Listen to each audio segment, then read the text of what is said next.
عورت اگر شرافت و حیا اور اخلاق کا پیکر بن جائے تو واجب الاحترام بن جاتی ہے۔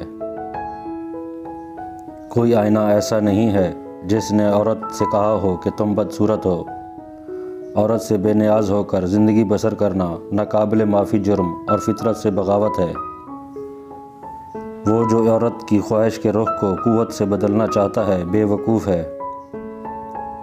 عورت ایسا دل رکھتی ہے کہ بڑے سے بڑا ظلم بھی معاف کر سکتی ہے۔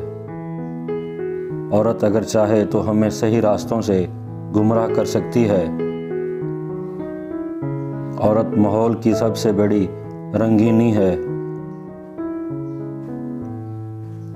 عورت اپنی فطرت میں ایک چٹان ہے۔ جہاں عورت کا احترام ہوتا ہے وہاں خدا بھی خوش ہوتا ہے۔ پریم کس طرح کیا جاتا ہے یہ صرف ایک عورت ہی جان سکتی ہے۔ عورت ایک انسان اور فرشتے کے درمیان ایک مخلوق کا نام ہے۔ عورت ہی کسی کی خوشبو کی خاطر اپنی تمناؤں کو قربان کر سکتی ہے۔ جس گھر میں عورت کی عزت نہیں، عورت دکھیا اور بدحال رہتی ہو، وہ گھر آج نہیں تو کل برباد ہو جائے گا۔ مرد قانون بناتے ہیں اور عورت عادتیں۔